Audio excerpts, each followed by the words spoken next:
আশুগঞ্জে কবরস্থানের জমি দখলের প্রতিবাদে মানববন্ধন। এহসানুল হক রিপন। ব্রাহ্মণবাড়িয়ার আশুগঞ্জে সাজিদিয়া কবরস্থানের জমি দখলের অভিযোগে মানববন্ধন করেছেন এলাকাবাসী। এই বর্তমানে দিয়া আমরা কবরস্থানে খরচ চালাই দেখাম রক্ষণাবেক্ষণ এবং যেইটুকু পারি উন্নয়নমূলক কাজ আমরা করছি এটার মাধ্যমে।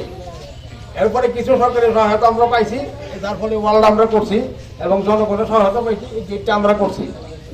এখন সে এটার এই জায়গাটা ছিল এক দাগ, এটারে 2 দাগ করছে বিএসের সময় পয়লা সেরা, এখন সে প্রভাব বানায় এখন সে জায়গাটা বেচা কেনার পায়তারা করতেছে।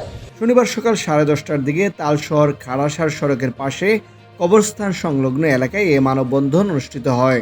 ইনশাআল্লাহ গুরুস্থান কিভাবে বিক্রি করে আমরা জানি না, আল্লাহর হাতে সবকিছু, আল্লাহর হাতে। আরে রাস্তার তো বসাই দিতে পারে, রাস্তার বসাতে বেশি সময় লাগতো না। যাই হোক ইনশাআল্লাহ আপনারা গুরুস্থান কেউ বিক্রির চেষ্টা করবেন না। আমি প্রশাসনের কাছে জোর দাবি জানাচ্ছি, ইয়াতে আমাদের দাদা দাদি মা বাপ সবাই আছে ইনশাআল্লাহ। তালশহর, খাড়াসার, তারুয়া, নাওঘাট, বটতল্লা ও জগদীশপুর এলাকার বিপুল সংখ্যক মানুষ এতে অংশ নেন। 2 জনের 19 সন্তান আর 2 জন হইল ওয়ারিশ আছে। একজন কিভাবে বেঁচে? আমাদের কষ্ট হইল এটা। আমাদের আপনারা ইলেকট্রিক মিডিয়া ভাই যারা আছেন, আপনারা এই বিষয়টা সুন্দর করে আইন শৃঙ্খলা বাহিনীর কাছে এটা ধরে তুলবেন। এই এলাকার মানুষ এই গুরুস্থানটা আমরা ব্যবহার করে আইতাছি দীর্ঘদিন ধরে। আমার বয়স অত হয়েছে না, আমার বয়স প্রায় কাছাকাছি 50-এর কাছাকাছি। যাই হোক দেখতেছি এটা হারাসারের গুরুস্থান। আর এই জায়গাটার এই গুরুস্থানটার নাম হইল একটা পরিচিত, এটা মিথ্যাবাড়ি। সাজিদ বিন্দা চিনি না, মিথ্যাবাড়ির নামে একটা পরিচিত গুরুস্থান এটা।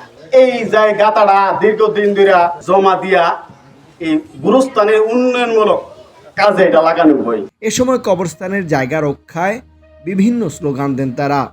বক্তারা অভিযোগ করেন, প্রায় 79 বছর ধরে ব্যবহৃত সাজিদিয়া কবরস্থানের 104 শতক জমির মধ্যে 31 শতক জায়গা জলাশয় ও ডোবা ভরাট করে দখলের চেষ্টা করা হচ্ছে। ওই জায়গাটা দিয়েছে আলাদা করছে 70 শতক আর 61 শতক।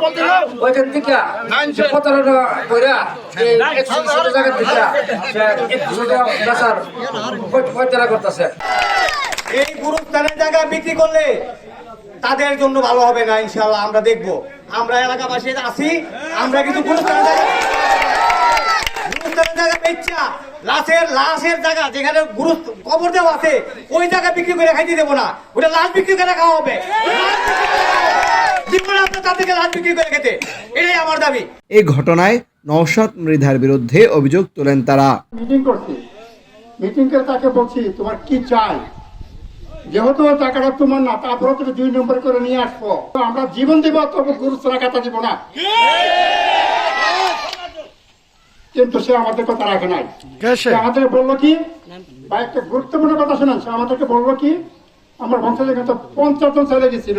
বক্তারা আরও জানান, ওই 31 শতক জমি নিয়ে আদালতে মামলা রয়েছে, যার নম্বর 7226। তারা সুষ্ঠু তদন্তের মাধ্যমে প্রকৃত ঘটনা উদ্ঘাটন এবং কবরস্থানের জমি রক্ষায় দ্রুত প্রশাসনিক ব্যবস্থা নেওয়ার দাবি জানান।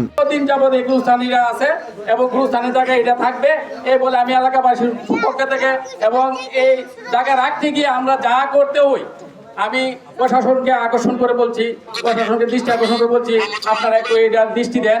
এইটা গুরুস্থানের জায়গা বিক্রি করতে পারে না এবং ইউনু মহোদয়কে আমি উদাহরণ আহ্বান করে বলবো এটা যেন একটু আমরা এই কাগজপত্র ওনাকে দেখাবো বা যাবো, আমরা এলাকাবাসীর পক্ষতে যাবো, আমি যেন উনি এটা দিয়ে সরজমিনে এসে তদন্ত করে। মানববন্ধন থেকে আশুগঞ্জ উপজেলা প্রশাসন, সহকারী কমিশনার ও নির্বাহী ম্যাজিস্ট্রেটের হস্তক্ষেপ কামনা করেন এলাকাবাসী। আমির হাসান, সারাবাংলা নিউজ, ব্রাহ্মণবাড়িয়া।